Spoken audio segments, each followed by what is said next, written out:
Reflections in Time is made possible in part by support from the UNO Alumni Association, fostering a legacy of alumni giving since 1913.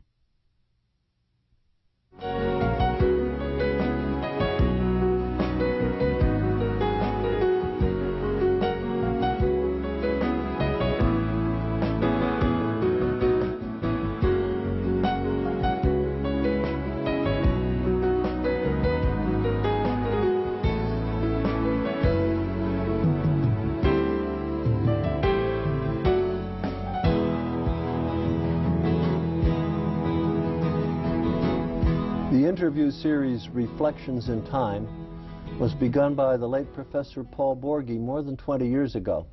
This new series continues Paul's work and is dedicated to his memory. My name is Jack Newton. I'm retired now, but I'm still active as a professor emeritus. I've been on the faculty of UN Omaha since 1960, and I served for 20 years as Dean of the College of Arts and Sciences. I worked closely with Professor Borghi in the development of his original interview series, and I can think of no more fitting tribute to him than to continue this work. We're here this morning in the studios of KYNE Television. It's a nice bright morning, late in January, year 2001. Too bad we don't have a little of that 2001 theme music this morning to start us off. My guest here is Professor Robert Welk. Bob, it's good to have you with us here. Thank you, Jack. Pleased to be here. Bob is a long-time Associate Professor of Dramatic Arts, and we'll have a lot of interesting things to talk about, I'm sure, because you've been here, well, not quite as long as I have, but almost. Almost. And you've known lots of interesting people. So let's talk a little bit about you to begin with. We've known each other for a long time and talked, but I don't think I've talked to you very much about your roots. Where do you come from? Well, Jack, we do go back a long way. We used to have lunch together in 1966 and 67 in the club room in the Student Center. Yeah. I come from a small town in Wisconsin, Ripon. Some people may be familiar with it because of the Ripon Society, but Ripon claims to be the birthplace of the Republican Party. It's also the home of Speed Queen washers and dryers. We won't charge them for this little commercial we're giving them, though. And Ripon Good Cookies. So it's a good little town, and I'm pleased to be from Ripon. So you grew up there, and you went to school there, high school? Went to high school, and then I left there and went to North Central College in Naperville, Illinois, which was affiliated with the Evangelical United Brethren Church. That's how I happened to get there. It's North Central is in a town that's just west of Chicago, in Naperville. It's one of the high-priced suburbs today. You don't want to think about buying a house in Naperville today. So I went to school there and then graduated in 1960 and went to Kent State University in Ohio. What was your major at North Central College? Speech. At the time, speech departments contained theater programs. And so I had a speech major. So you decided pretty early on that you were interested in theater? About halfway through my freshman year. I was an engineering student at the time. I was a pre-engineer student. We had a 3-2 program with the Illinois Institute of Technology, and that was the program in which I was involved. But I had a roommate who worked in the theater, and he took me to the scene shop a few times, and I was pretty good at that, so I ended up switching majors from engineering, which I never considered a switch in major, frankly. I still engineer lots of things today. But I find it a more interesting engineering. Yeah. It varies all the time. So what you're talking about is your work in lighting and scene design as really an engineering job. Well, it's interior decoration. It's the history of architecture. It's engineering from time to time. When you're making things work with pulleys and cables and rigging of one kind or another, and something has to happen momentarily, safely. we engineer lots of things. Well, just out of curiosity, when you're a speech and theater major, and you know I presume you knew fairly early on from what you said that your interest would be in the scene design and lighting that you ended up in. Did you take courses that were directly relevant? I mean, did you learn wiring and all this kind of stuff that you... Well, actually, that goes back to I work for a contractor in the summers, and he started out building chicken coops and ended up building houses. but we did everything. We did plumbing, we did wiring, we did roofing. We did drywall because the guy that was drywalling a house we were working on didn't make it in on Monday after the Friday night before.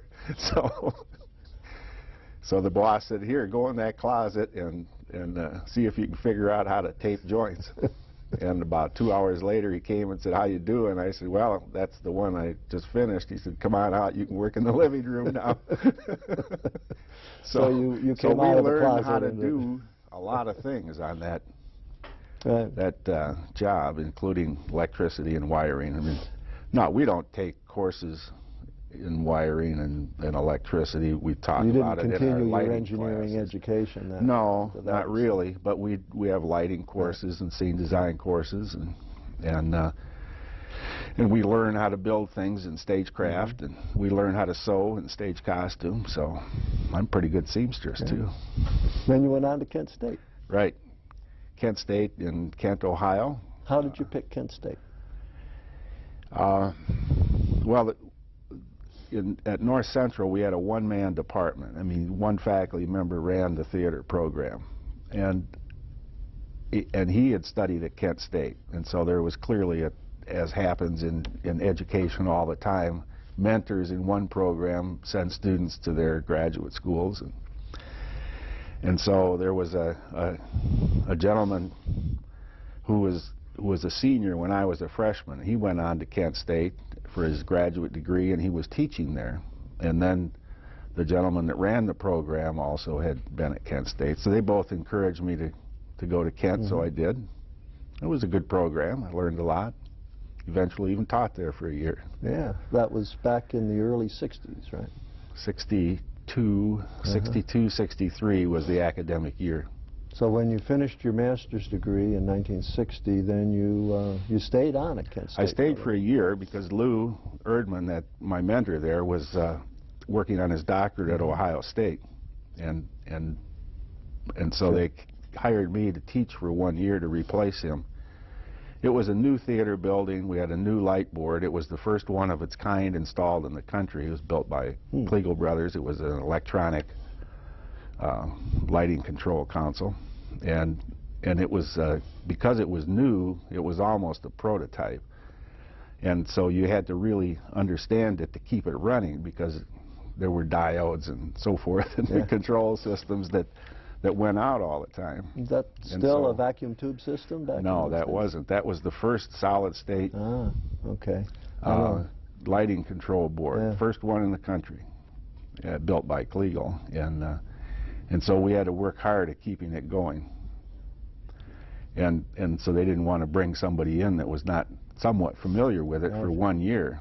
And so it was good for me because it gave me my first teaching position. It was good for them because they knew I wouldn't blow up the light board.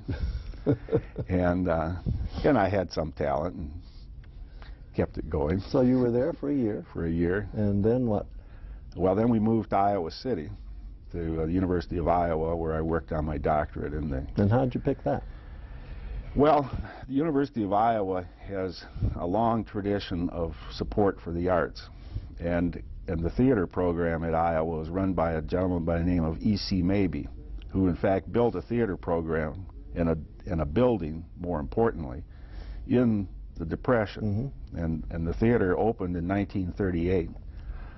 And it's a program that traditionally has turned out people that are found in all walks of the professional television industry and the professional theater industry. We've always had had former students, graduates come back. Tennessee Williams actually wrote one of his plays at Iowa. Glass Menagerie was written while he was at Iowa, and it was turned down for his master's thesis. They gave him some ideas of things that maybe he should do, and he didn't, and left for New York. And when he got to New York, the producer said, "You may want to make these changes," and he did, and the rest is history. Yeah. People like Tennessee Williams, went through Iowa all the time. It was a great theater program, and I was. So how long were you there? 3 years. Okay. And of course that led to University, or Omaha University. Yeah, tell us about that. How did you happen to... Well, Ed Clark was running the theater program here at the time. Ed came here in 1951, having completed his doctorate at Iowa.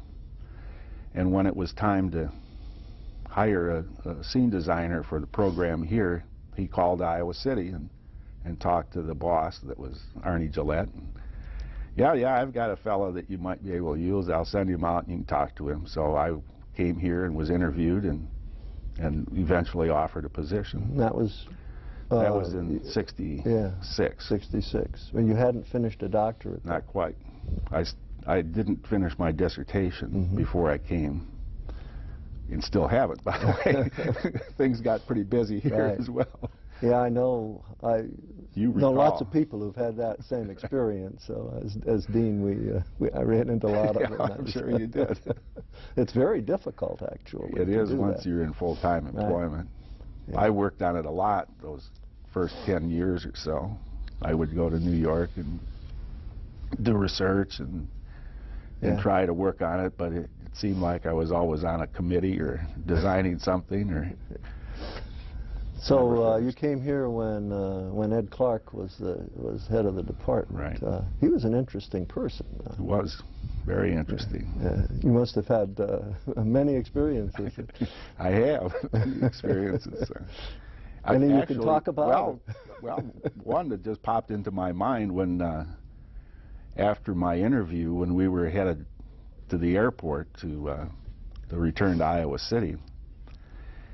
We had dinner at the, I don't remember the name of the restaurant at the airport anymore, but they had Blue Points, which oysters on the half shell. Yeah. That was my first experience with Blue Points. They go down okay? Oh, they were great. You know, I'm a great fan of oysters on the half shell. I had some last spring in Cannes, France, as a matter of fact. Wow. Well, I grew up in New York State, and I used to go to New York City a lot with my father when he worked down there occasionally, and we'd always stop at the Oyster Bar in Grand Central Station. There you go. But go ahead. Well, anyway, that was my first experience. Ed gave me a lot of experiences with food. Lots and lots of experiences. Yeah, he was an interesting His wife person. was a good cook, Anna. So we had a lot of good times. Good. I was just looking at some of the information you gave me ahead of time here, and I noticed that while you were still at Kent State, I think you did some summer playhouse work, like many people in theater do. Oh yes, summer theater. First experience I had in summer theater was at the Boulder Hill Playhouse, which was in Aurora, Illinois. It's on the outside of Chicago, about 35 miles west. Kind of the end of the CB&Q route of the commuter train. And this was a barn. It was an interesting barn. It was a large barn. It had we had a balcony in this theater. If you can imagine a balcony in a barn, it was like, you know, where the hay mows were in the second story. We had a good stage, big stage. It had a revolving stage built into it, so we could, a turntable, so we could have sets on two sides of the turntable and turn it. I worked there when I was as an undergraduate at North Central. It was a few miles to Aurora, and so I worked there for 2 years as an undergraduate, and then as you mentioned, when I was at Kent State, I went back for another year. I was the designer in TD for the program there, built all the scenery, fixed the roof, repaired the doors on the rehearsal hall, climbed the silo because we hung a sign which said Boulder Hill Playhouse in big sheets of 4x8 plywood on the side of the silo. And I went up one night about 2 in the morning to cut it loose because some of the sign, we had temporarily hung it and it broke loose, and thunderstorm and the wind was blowing. I thought the sign would break loose and go through the side of the theater, so I went to the top of the silo and cut it loose so it dropped straight down when the wind wasn't blowing. Lots of experiences in summer theater. And we had summer theater here too, of course, for many years. Yeah, I was going to say, eventually you ended up coming here to Omaha, as we've mentioned. And what was, that was before University of Nebraska at Omaha. It was still actually, Omaha University. Right. We became, Terry Carpenter's bill, let's see, that was probably 1970, I think, wasn't it? 68. 68 was when we became the... yeah. Well, I came in 66, and 68 we joined the system, and been there ever since. Yeah, you came after after Milo Bale had retired as he had just retired. Right. Lee Trawick was the president. In fact, I remember December of 1966, we had a radio in the scene shop that played one radio station. It played Coil, K-O-I-L. Yeah. It was a rock and roll station at the time. The radio only played that station. So it was when you came in the morning and turned on the lights, the radio came on, and the glue pot. We used glue in the scene paint in those days. It had no binder itself. And about 11 in the morning, I think I went into the scene shop, and newsflash, Lee Trawick leaving Omaha U as president. Yes. And Coyle broke that news. Oh. So I remember that very well. And then Kirk Naylor became president, I believe. Yeah. And then eventually became the president. Right. Okay. Well, when you came here for your job interview with, tell me something about what the campus was like back then, and what your first impressions were. Had you ever been here before? I had never been to Omaha. I thought it was a great idea to come here because it was close to Iowa City, and I could travel back and forth to complete my work in Iowa City. Omaha U at the time had Arts and Science Hall, Epley Library, Field House, this building, the engineering building, at the time the engineering building. Probably except for some temporaries, that was about it. Well, the temporaries, we had one was physical plant and the scene shop, and the other one was the women's gym. Right. 2 Quonsets, and then there was a building called... Music Annex. Music Annex was south of the Field House, tacked on the back side of that. And then we had the White House, which was a wooden building painted green, called the White House. And the sculpture... It used to be kind of a student center, didn't it? It was. Right. At one point. When I came, ROTC was in the building, and the Gateway, the newspaper, and the sculpture and ceramic studios for the art department were in that building. All of that came down when we built the parking deck. But that's another story. It's a little jump ahead to that one. Well, we'll get to that eventually, but this must have been a little bit different than the building you came from in Iowa City. Well, clearly it was different from E.C. Mabey's building.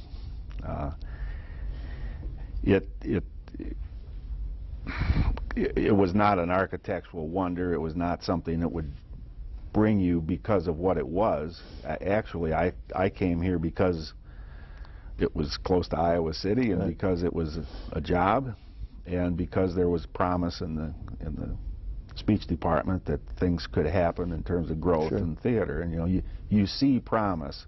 It's not, the program isn't there, but there is promise. and I'm sure you went through the same thing in the psych department there. It appeared that things could happen, and I think eventually we proved they could.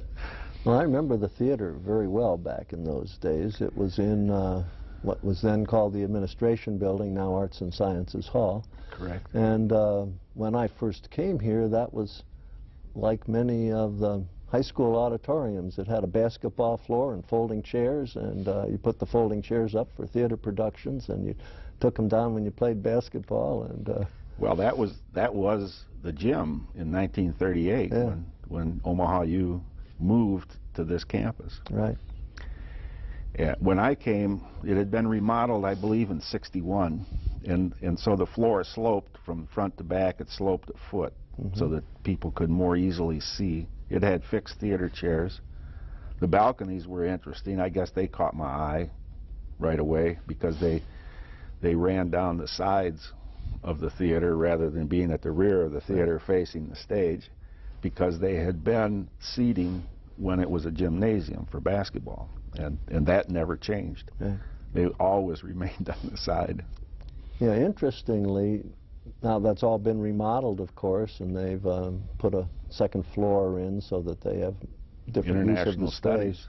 But the architects did a pretty nice job of keeping some of those architectural details that used to be there back in the old days, so you can walk into that room and see them. I've gone into international studies and looked, and the proscenium arch is still there. There used to be some stars on the front of the proscenium arch, and the architects in the remodeling process here have retained those stars. They painted them so they stand out, and in fact, the second floor cuts the proscenium arch so that part of it still exists, and they use it for bookcases. They built bookcases into that part of the wall. It did a terrific job, I thought. That remodel should win awards forever. Terrific job. Well, I'm glad they maintained some of those vestiges of the past, even though it's a quite different use now than it certainly was there. Right. But was that a hard theater to work in? It must have been pretty primitive. It was primitive. It was difficult. For example, it had, in the '61 remodeling, they'd added a new proscenium arch downstage in front of, toward the audience, in front of the former proscenium arch. That wall couldn't be taken out because it supported the roof. They added a new proscenium arch to give a little more depth to the stage, about 8 feet actually. But the curtain puller couldn't, if you didn't have a set in to block the side of the stage, the guy who pulled the curtain had to stay there. So if it was an open set, he had to stay there and stay awake, of course, throughout the show. And more than once, we had difficulties with some student falling asleep in the corner. So there were a lot of difficulties working in that theater. Lighting positions were non-existent in the auditorium.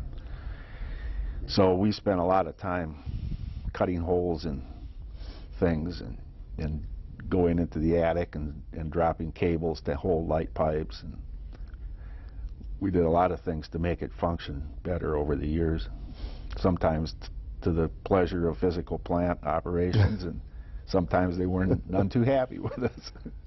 Well, but we made it work. Was your electrical entrance sufficient to be able to handle the current and stuff that you needed to? Sure. That was okay. We worked within whatever was available and necessary. Interesting. But there was a goodly amount of electricity coming in there. What was the curriculum like back in those days? Much different than today? Well, it was pretty limited. Yeah. It was very limited. We had a few, one theater history class, no dramatic literature classes, a stagecraft class, a stage costume class. It was a limited curriculum within the speech program, so a speech major would take some speech classes and some theater classes. It was a combined degree. Broadcast students. I'm very familiar with this studio because many of my students worked over here. Yeah. But it was a combined sort of program with speech and theater and television. How big was the faculty? I know that it was combined speech and drama, but how many people were dramatic arts When faculty? I came, there were 3 theater faculty members. and I was the designer. And then there were 2 directors, so they traded off shows. We did 4 shows a year, and the 2 directors traded off, first one, then the other each semester. And then we had a part-time person who taught costume construction and a little bit of history, and another part-time person who built the costumes for the productions. So we were kind of combination full-time and part-time. Where did these part-time people come from? Are you in the community? Mm-hmm. One of the women was the first person I met here, Jean Erdenberger. Jean now lives in Texas, but we were friends from the day I walked in here and until now. And her children many of them still live here in Omaha, so I see them. One of her son-in-laws teaches, in fact, film history and appreciation for me right now. Yeah. So that's kind of a long association. Well, Omaha as a city has a long theater tradition, with the community playhouse being one of the largest in the country. And was there any interaction there? There has been over the years, off and on. I can't say that it's a constant interaction, but clearly we know each other and talk Sure. back and forth, and some of our students work there either as employees or act in the productions, and former students are members of the board or Act 2, some parts of their organization, and we have students that intern there from time to time. It's not regular, but from time to time. We used to have a touring show that we sent out, and in fact the first year that the Nebraska Theater Caravan was in existence, the 3 years prior to that, we had toured the state with a production about Willa Cather. And one of our students that worked on that tour was hired at the Playhouse as part of that first caravan company, because she knew all the towns and the hotels and the contacts. She had all of our contacts. Sure. And that's obviously what you need in a touring company. You need contacts, who to call, who will book you, who won't, where can you stay. So over the years we've had lots of contacts. One time we had a joint summer theater program with the Playhouse one summer, and one of the productions that summer was Jacques Brel is Alive and Well and Living in Paris.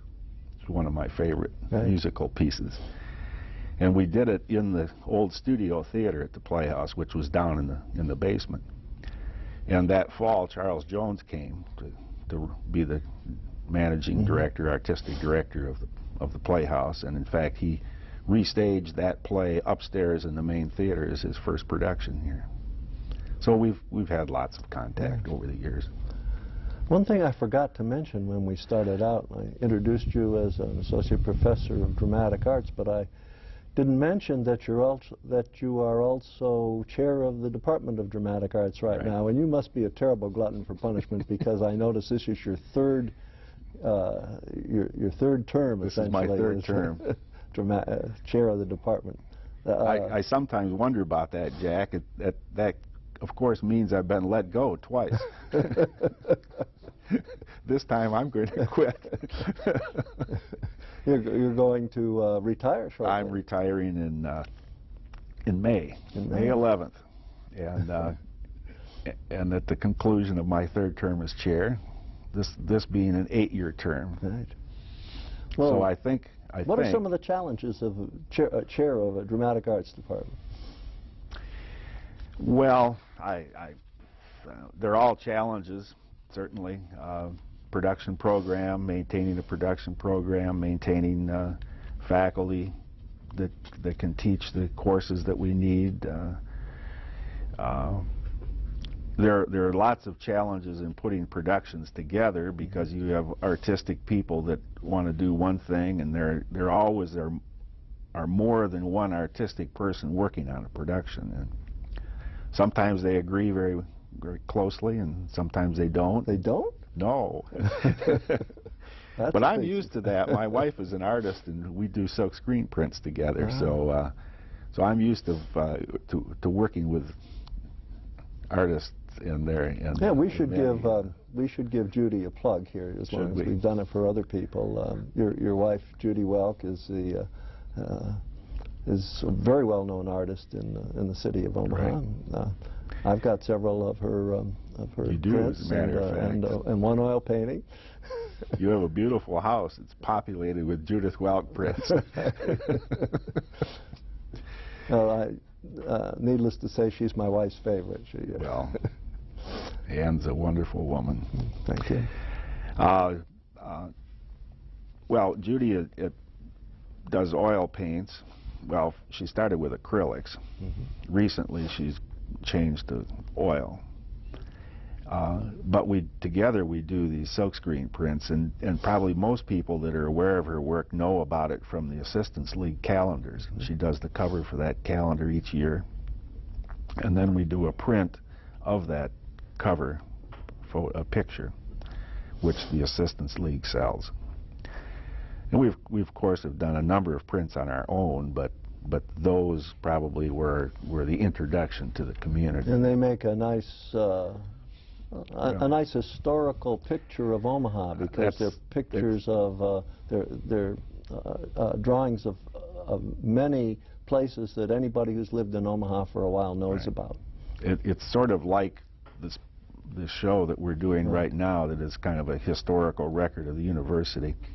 Those prints are intended to be Judith's kind of gift to her children that shows where they have been and their heritage, but of course that's available to everybody, not just yes, we our made kids, them gifts to our children. I mean, all of our kids have prints of Central High School where they went to school. Right. And we did the zoo. You know, the print we've done of the zoo is the old entrance to the zoo. We went down the hill to the farm animals. And we've done the Omaha Theater Company for young people, the Rose Theater. We just finished a print of the inside of Dundee Presbyterian Church on Christmas Eve, as a matter of fact. But we've also done the outside of that. We've done the Orpheum outside and in. Arts and Sciences Hall across campus, of course, which is our former home. Right. Memorial Park on the 4th of July with the fireworks. Yeah, that's a great one. I love that. Lots of different places. Well, Central Park Mall. Let's go back to talking about you. You've had a number of honors here at the university, most of which you're probably too modest to talk about, but I'll mention them. You joined a very distinguished group. In 1999, you were awarded the Chancellor's Medal. That was a great honor. I belong to that group too, so I know. I think that's a great group to belong to, and I'm very pleased about that. Yeah, I was pleased to see that when you got that award. And then you've won awards nationally for some of the work that's been done here in theater at UN Omaha. Well, sort of nationally. The American Kennedy College Center. Theater Festival, and Kennedy Center. Kennedy Center is a medallion that's made by the Kennedy Center, but regional organizations may present the medal to workers in their various regions. That happened to have come from Region 5, which is our kind of mid-America region. That's an 8-state area of Iowa, Kansas, Missouri, Nebraska, Colorado, Minnesota, and North and South Dakota. What were the areas in which these these awards? That one was for work that I had done regionally in terms of well, I'd started some design expositions and competitions in this area for the Kennedy Center American College Theater Festival. And I always thought it was important that student designers be recognized. Prior to that, the only actors had received recognition at these events, and that seemed kind of silly to me, that designers should have something to do as well. And I asked people about it, and they said, well, nobody's done anything about it. And I said, well, okay. And so I did something about it. and then I'm pleased that that was recognized. This year, probably in April, I have a regional lighting design workshop that I developed with two of my friends from Iowa. And I think this year they're going to have us do it at the Kennedy Center in April with Beverly Emmons, who is a New York lighting designer. She's interested in it because it's a realized lighting project rather than a paper project, which is where you found most lighting workshops and competitions are all paper. Ours, you hang lights and turn them on and off and make things happen with realized light. And so we're going to try that at the Kennedy Center. Right. That'll be great. It'll be first there. Well, we could talk the rest of the time that we have here very easily about all of the various things that you've done locally and regionally. Besides designing sets for more than 40 productions at UN Omaha, you've been very active in other universities, other colleges. 40? Did I tell you 40? That's what you said. I think maybe it might be over 140. Wow. I don't know. I know there's been a lot. And you count. certainly would know better than I what the number is. I don't know. But not only at UNO, but at Kearney and Hastings and Chadron and various churches. You mentioned well, those were consulting things that I've done. Right. So you've been a very busy person and are in great demand for that kind of work. But let's talk about some other things too, because as I say, we could easily talk for a very long time about these, and I'd like to go back to one of the things that I remember best from the year that I first became dean, I think, Dean of Arts and Sciences, when we had a very, very special theater production with the Royal Shakespeare Company visiting Omaha. Could you tell us something about that? Well, sure. The Brooklyn Academy of Music in New York had decided they would like to bring the Royal Shakespeare Company to New York City. And they talked to the National Endowment for the Humanities about support, financial support for that. And the endowment said, well, we would be interested in supporting you, but it's not going to be just New York. You must get outside of New York. You have to get out to the rest of the country. After all, this is the national endowment. And so they got out a map and said, oh, we're going to Omaha. And then they pointed again and said Denver. And eventually they called here and talked to our administration about it in Denver. And this whole project came together with a week in Denver, a week in Omaha, and I think maybe 2 weeks at BAM, at Brooklyn Academy of Music. And it was a wonderful project. We had a wonderful time. We filled the Orpheum Theater for 5 performances of Love's Labor's Lost. We had 3 performances of a school version of King Lear in the recital hall in the music building. We had 20-some workshops that members of the company conducted with students in various classes. It was a wonderful experience. By the way, out of that experience, there was an actor expressed some interest in coming back to Omaha to teach. A fellow by the name of David Suchet, whom our audience probably best knows as Inspector Poirot, and on the BBC from television production, series, from the television series. And David came and taught for a year with us, or I'm sorry, a semester. He acted in one play, The Contrast. I invited him to direct Tennessee Williams' let's see, Streetcar Named Desire. Interestingly enough, in that production, there was an actor by the name of John Beasley, whom I'm sure our audience in Omaha recognizes that name and his current fame in the movie industry. But David directed that production. Interestingly enough, I recently, '99, I think, at Christmas time, we went to London. He was playing Salieri in Amadeus at the Old Vic Theater. We went to the production, saw it. It was a wonderful show. Afterwards, we went backstage to see David in his dressing room. His agent happened to walk into the room while we were talking, and he introduced me to her as his friend from the United States and the guy that gave him his first directing assignment. So that was a good thing. Enjoyed that a lot. Yeah. David's a wonderful gentleman. Any student or faculty member that I send to see him, he's always very gracious with them. Talks to them for as long as they want to talk. Very helpful. Yeah, I remember him particularly in the performance of Lear. That right, he played the fool, I think. Yeah. Tony Church played Lear in that production. Tony now lives in Denver, and we had him here for a couple of years ago for some workshops. So I've maintained some contacts with.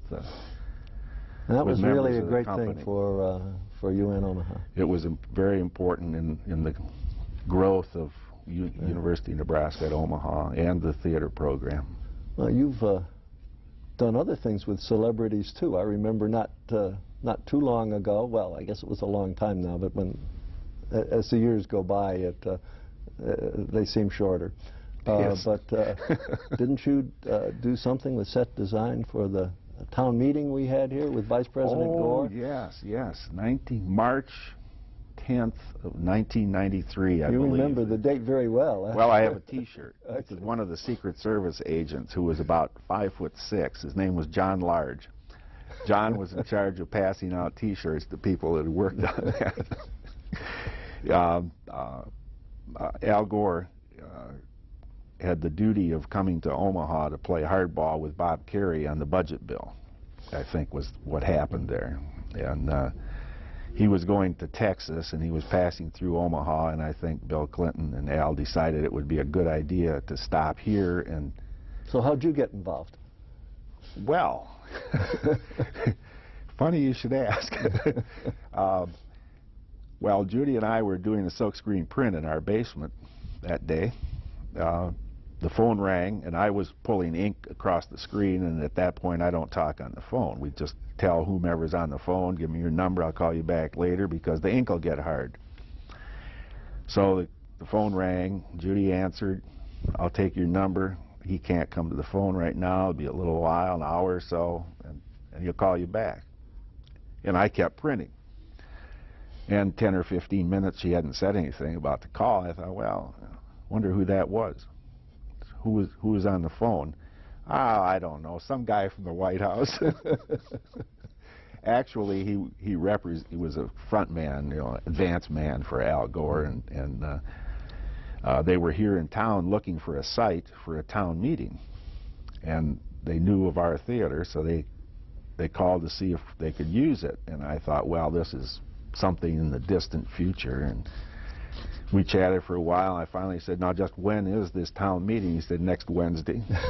This was a Saturday, and we were talking. So we had a dance concert with guest artists, guest dancers from San Francisco here at the time. And we were working with a moving company, which is another activity on the campus with the College of Education. And so eventually it was decided that Al Gore would have a town meeting in the theater on Wednesday at 4 or something like that, and we needed to spend a lot of time getting ready for that in a hurry. And we never quite knew with the Vance men if this was going to happen or not. They had no identity, they just identification. They just said, we're from the White House. Well, we had set an appointment for Saturday noon, or Sunday noon rather, to discuss some more things that had to happen. And at that point, Secret Servicemen came in, White House communications, and, well, and more advanced people. But when those people showed up, then I knew that the first 4 were not lying to us. So eventually it all came off, and it was an interesting experience. I remember it. I can't say I remember it fondly because it was a lot of work, including a couple of nights that were pretty much all-nighters, because we had to supply sound for and picture feeds for any radio and TV stations that wanted a feed, we had to give them a feed. So that's something with which I'm not familiar. Luckily, I had a former student who was familiar with that, and Randy Ferguson, who works with Fresh Air Mannheim Steamroller. And whenever I need something with sound, I call Randy, and he always graciously shows up. And so that's a long-standing relationship. Good fortune there. It's good fortune, and I'm proud to work with Randy on any occasion. One of the things that you've done a lot of on this campus, and I really admire you for it because many faculty members won't take the time to do it, but you've been active in various service jobs, and particularly I'm thinking of the planning committee. Could you tell me something about what is the planning committee, and what did you do on it? Well, most faculty members have some sort of committee that they serve on, and at some moment, and I can't even tell you what date, frankly, anymore, but at some moment it was made known that there were some openings on the planning committee and the parking committee. And I didn't want to have anything to do with parking because I walked to school. I live in Dundee, and it's about a 12-minute walk from my house to the campus, and I don't need to park. So I picked planning. And lo and behold, at the first meeting, they said, well, one of the things that we're going to do with this committee is we're going to join it with the parking committee. There no longer is a parking. It's now planning, which includes parking. And I also somehow got elected chair at that meeting.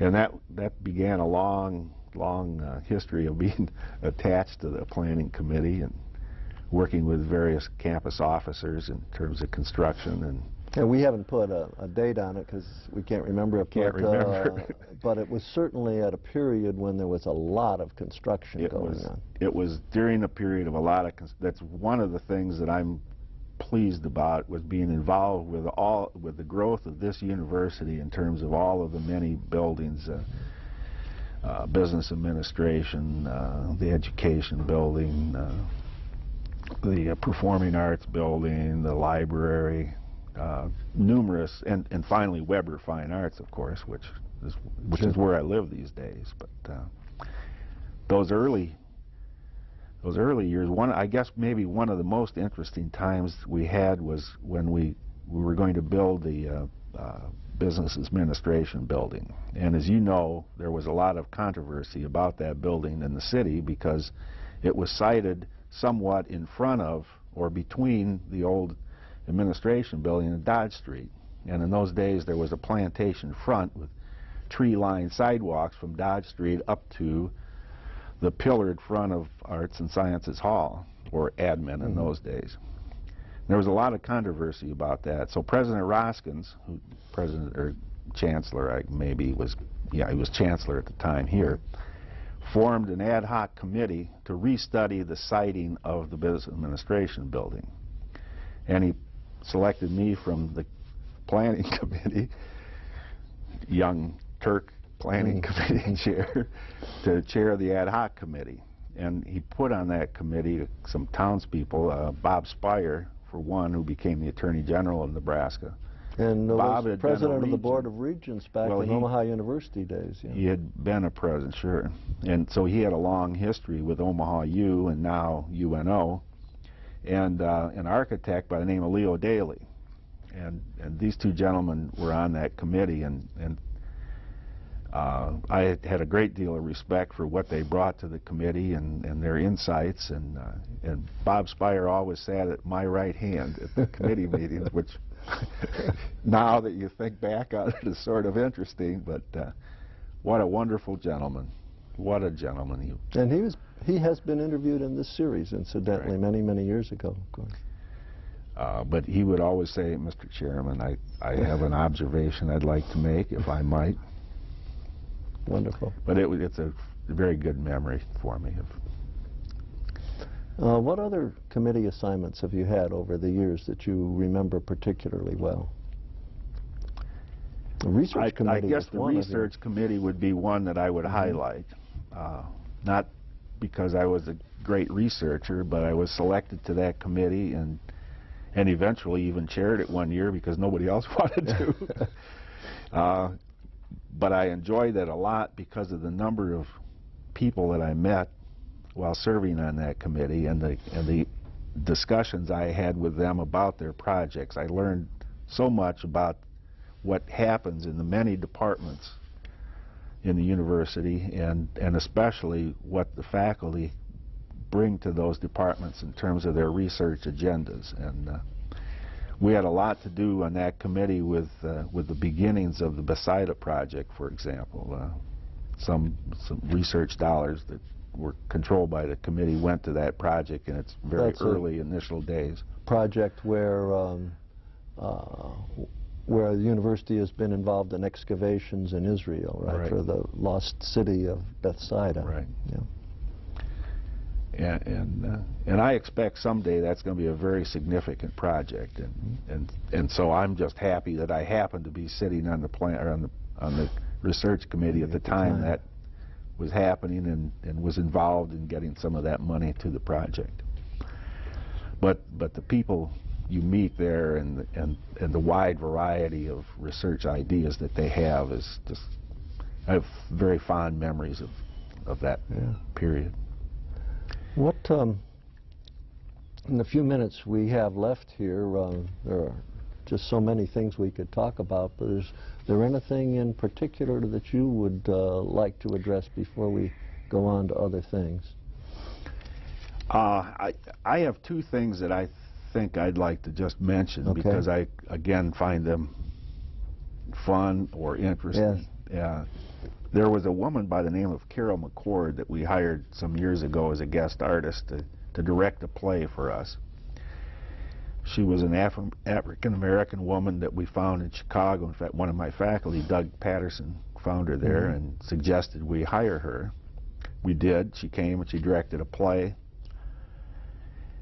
And I don't think I remember the name of the play at this moment, but the fact is it's not the play that's important. It's that we hired Carol to do this, and she did a wonderful job. It was a great experience for our students. She went back to Chicago, and lo and behold, we discovered the next time we tried to find her that she'd moved on to Washington, D.C. as the head of the theater program at the National Endowment for the Arts. When it was time to dedicate Weber Fine Arts Building, which then was the Fine Arts Building. Del Weber's name went on there later, as he's fond of reminding me. When it was time to open the Fine Arts Building, we thought of Carol as the head of the theater program at the endowment, and so we called and said, could you come out and cut the ribbon in our new theater? And she had a very busy schedule, but she said, for you guys, yes, because you did something for me in my career, and I want to do something for you. And so she came out, rushed out one evening, and cut the ribbon, and rushed back to Washington the next day. But that was a good time. The other one I think that I'd like to mention is we're always interested in what our alumni are doing. Yes. Is your program any good? Well, you know by the students that you graduate and what they're doing 10 years later. And last spring we brought back a couple of alums from Hollywood. There's an actor by the name of John Dennis Johnston who's made a living for 25 or 30 years in Hollywood, a decent living. He's not a big known star, but he's a known guest star in television programs. He's done all kinds of television shows. Sometimes I see him twice in one night. He had the idea for a play which eventually became known as Charlie's Wake, and he gave that idea to another one of our alums, Dick Christie. Dick is an actor who got older as an actor, and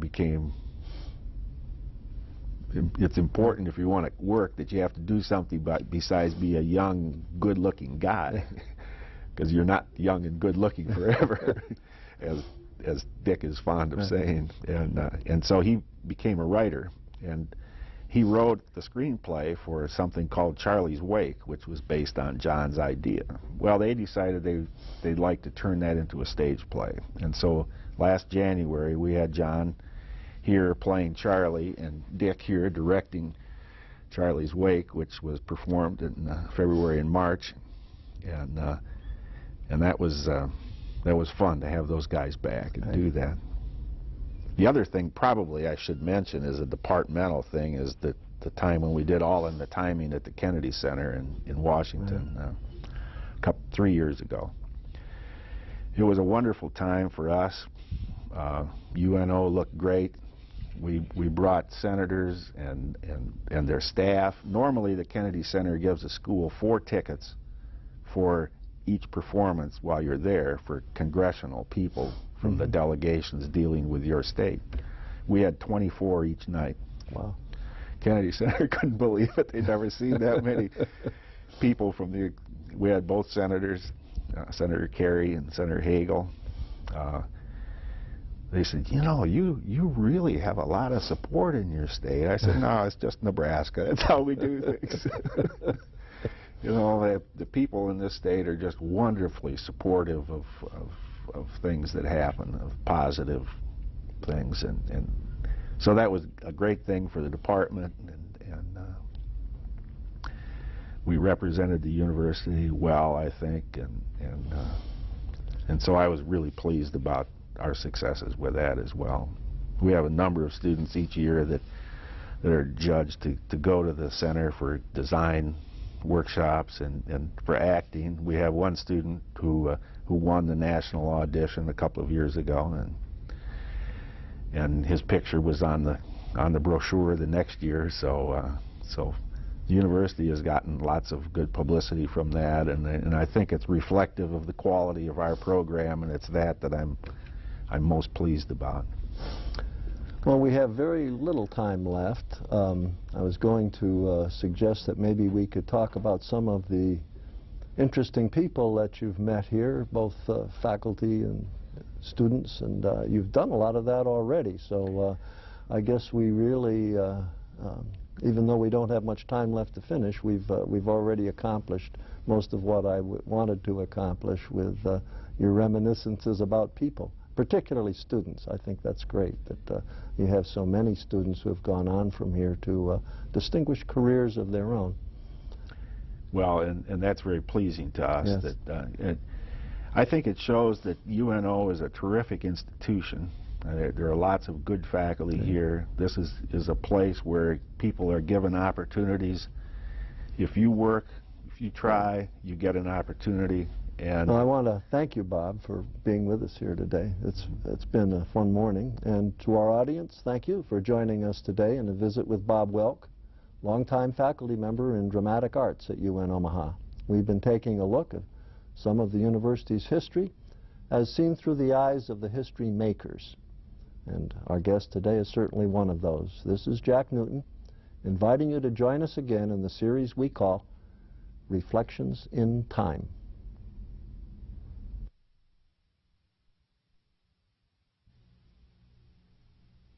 Reflections in Time is made possible in part by support from the UNO Alumni Association, fostering a legacy of alumni giving since 1913.